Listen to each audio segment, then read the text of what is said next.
Hi everybody, this is DearMamaSal, and not sure what happened here. My camera started and then stopped again. And you know how I hate that. And I have no idea where it stopped, so I'm going to just try and pick up where I hope I got to. Anyway, I ended up making bean cookies. And on my waffle iron, and what I did was I mixed up a batter of good stuff, including egg and milk powder. I put in some dried legumes, some dried beans, peas, lentils, all that sort of good stuff. Mushed it all up with my magic bullet and then threw it on top of the waffle iron. He really loves them. They are very special treats to him. Now, they weren't perfect by any matter of means, but I found out that Bina really doesn't care. 2 bits to him are as good as one whole strip. So anyway, having had some success with that over the last couple of weeks, I decided last night my kid wanted to play. I don't know quite what happened. I was tired from a busy day's work, but for some reason my kid wanted to play. So I thought, well, if it's good enough for Bean, then maybe it's good enough for adults as well. And so what I did was I took some low-fat carrot muffin mix. Low-fat carrot muffin mix. Stirred all that up, threw in some raisins, and then hucked that onto the waffle pan. Well, I'd love to tell you it came out perfectly, but it didn't. But what is important is, boy, was that crispy and tasty. So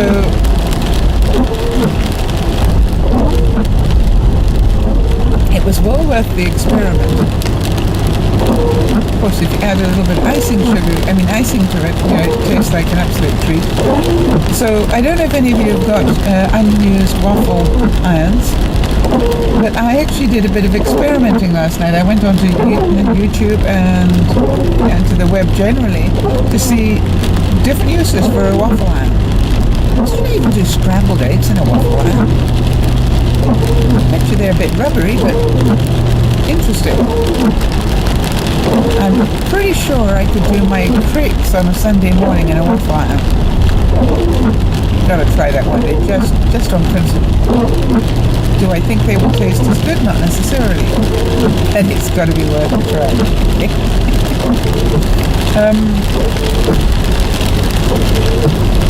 So I think what I did wrong was I think I had too much mixture on my first experiment. But that's what we have experiments for, right? So that we can test. I like testing. Anyway, the kid in me was very happy, and I found that waffle irons can actually cook all sorts of things.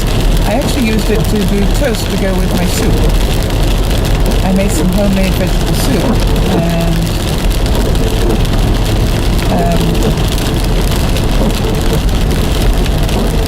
and then I had some bread that was getting to be past its prime, because I'm going to cook fresh bread tonight. So I just made toast out of it and used it for dunking in my soup. Yum! It was very good. Very good indeed. Really enjoyed it. And the kid in me was happy as can be, because it was playing. I wonder if that's making any sense.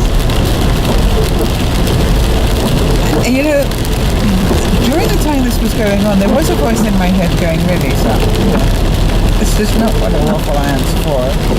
I could hear that adult voice going on inside my head. And there was this huge fight as my kids said, yeah, but I want to play. I really do. I want to play. So I let her. She could be a real whiny so-and-so, might the kid. Well, I'm so glad that I did, because Laurie really enjoyed the treats as well, because she's my guinea pig on those sort of things. And I said to her after we had the first little fight, about half an hour later, I said, I wasn't quite sure if I had done enough quality control. And I was wondering whether she would help me out by doing a little bit more quality control as well. In other words, have a second helper. Apparently she really fought herself on that one. But yep, she had a second helper too. They were that good.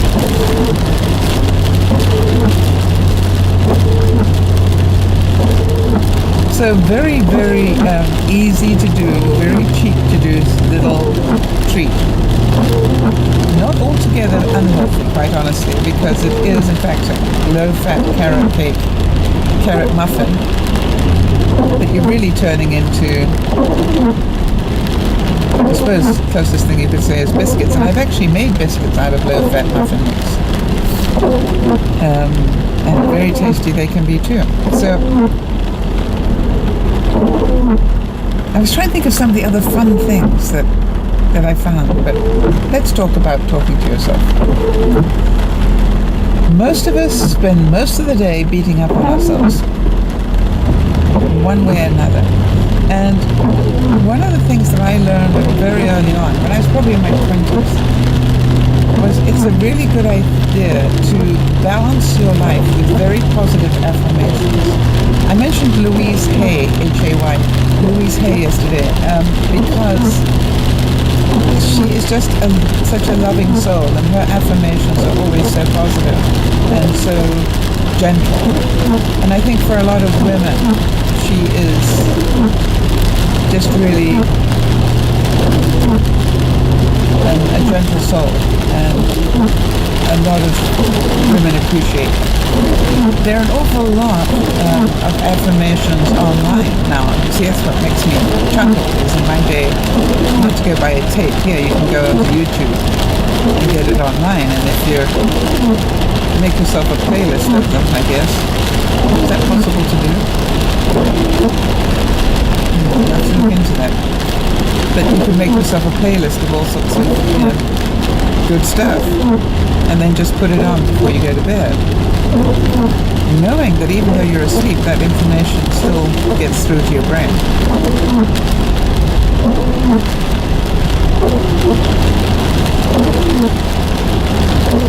I think it's really strange because in my generation, one went to sleep in quiet. I think in this generation, people go to sleep in stimulus. I wonder how many of you leave the television on or put it on a sleep mode as you go to sleep, that you just go to sleep with that white noise of the television going, whether you mean to or not. Some of you do that accidentally, I know. As I have always said to people, I watch television extremely well with my eyes closed. I have no idea what happened, but I do watch television with my eyes closed quite regularly. But I also put it on a 2-hour cutoff, so after 2 hours it'll turn itself off. Sometimes, you understand, I would close my eyes. Well, I didn't mean to. And some of you know that one, I'm sure. But I think that a lot of people today seem to have stimulus when they go to sleep rather than quiet.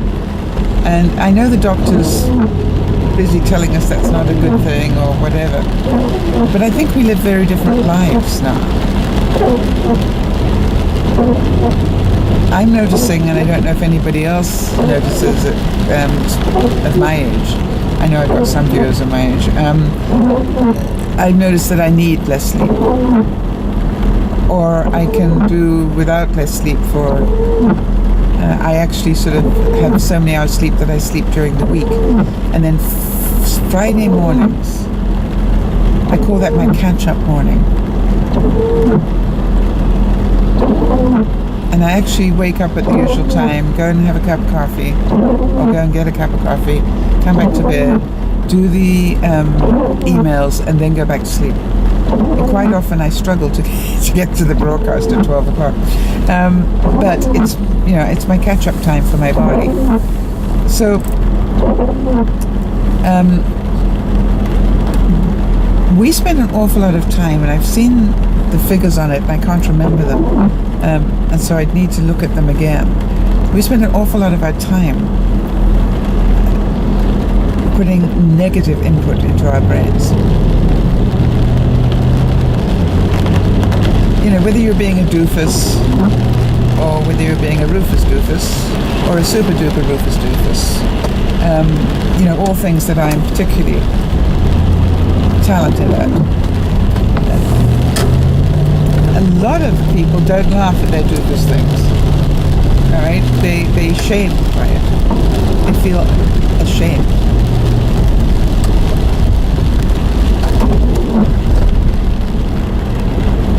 How can they do road mending when I'm trying to get to work? Don't you think that's a little bit crass? You know, should they not have asked my permission? Hey, Sal, we'd like to mend part of the road on your way to work, which will delay you without you knowing it. Is that okay with you? And I would have told them, absolutely not. But what do they care? Poor things.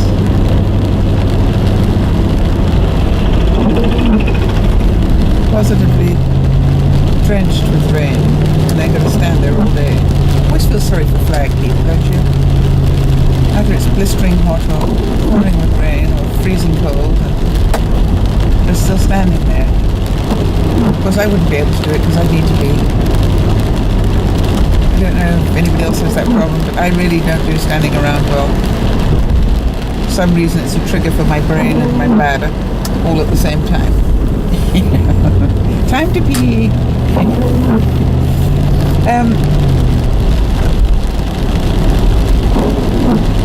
So what I'd like you to do is to be very aware of the negative stuff that you say to yourself, and then correct it.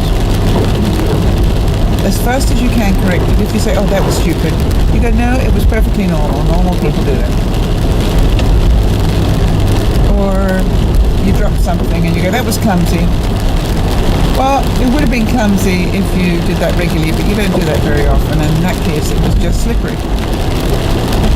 And you weren't expecting that, so that was quite a human reaction.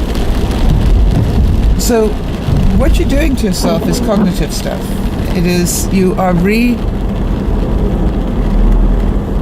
reaffirming the positive. Now, you might wonder how somebody who believes in that, which I do, could possibly do the doofus reports.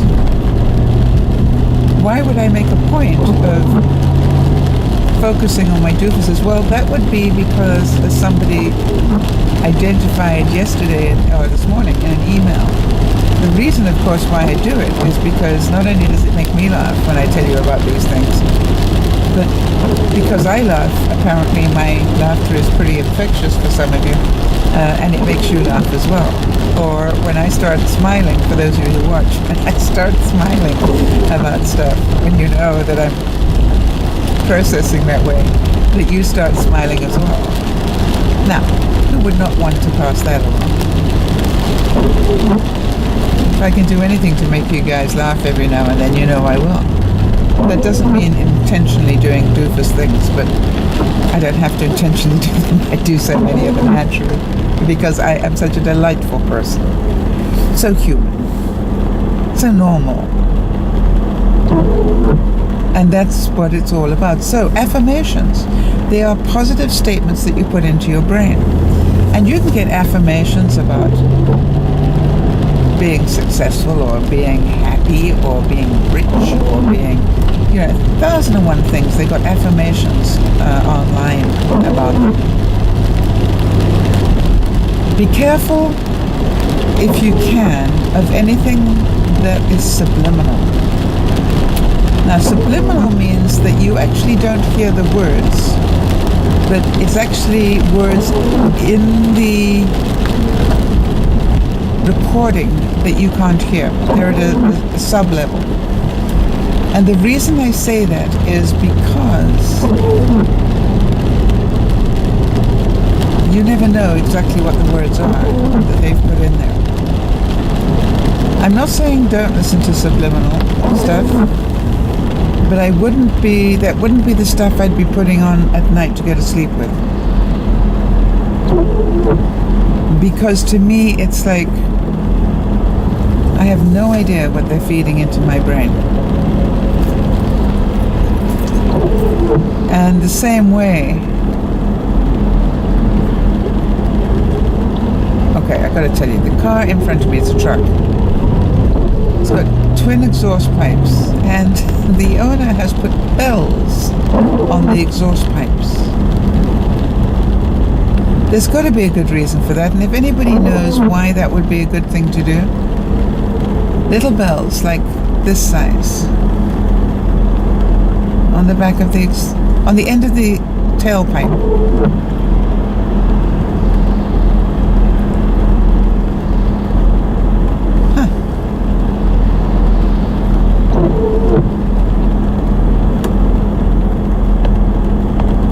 I'm wondering whether it has something to do with if the engine is... Well, if the engine's running, you'd hear it anyway. It's a dirty great 4x4.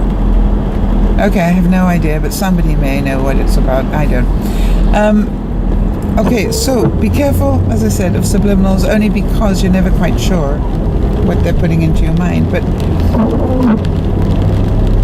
I find that feeding your mind positive input, maybe it's courage that you need. Maybe it's all sorts of things. You know, maybe you need to be more creative.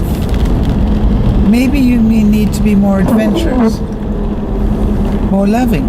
I don't know. Whatever it is that you think you need.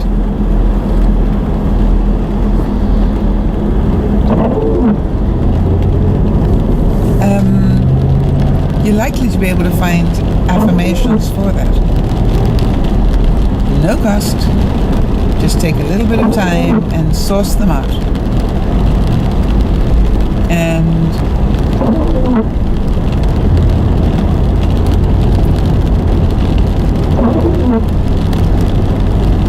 I will do what I can to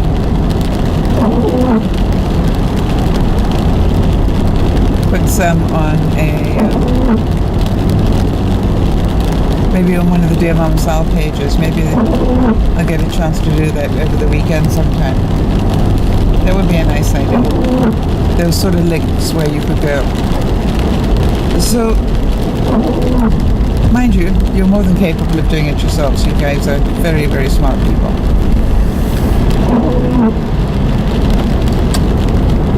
And I'm thinking this is probably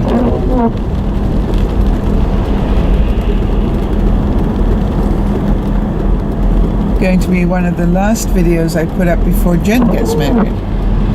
So Jen, if you are listening to this while you're doing whatever, best of luck, girl. Have fun. I hope you and the bear will have a wonderful, wonderful wedding day. And that you will both be very, very, very happy people. More so than ever. And know that all of us here in Dear Mama Sal land, you know, that know you and love you, wish you all the best. And we wish we could be there to take lots of damn pictures. Because you know we're hopeless romantics and we need to be able to ooh and ah. So, you know, I don't know who will be there to witness it, but please send us pictures. We know there'll be lots of pictures from the big shebang that's going to happen next year, but, you know, for this little one, that's the one that we want to know, because this one is so special to you.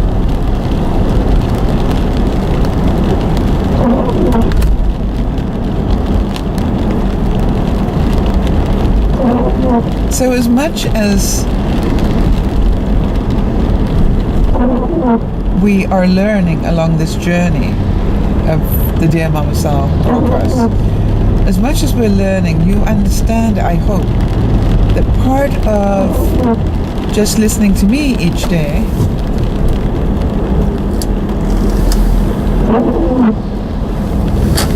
is about affirmation as well. If you think about it, because every day that you listen, for those of you that do listen every day or watch every day, I'm feeding in some new learning or new suggestion or new affirmation. And some of you have been impacted by that. Some of you have got courage from it. Some of you have got a new understanding on certain issues from it. And some of you have a new sense of humor on things because of it. So if you like, part of listening to me is an affirmation exercise. And so for those people who are on come to the broadcasts, you know that sometimes it's very, very funny as they manipulate me, and they do manipulate me. You need to know that. They definitely manipulate me on those broadcasts. And then a lot of other times, it's very supportive. And in that support, it also is an affirmation. You can do this. We support you. You can do this. And I can go to work because I'm there now. This is DearMamaSal saying bye for now.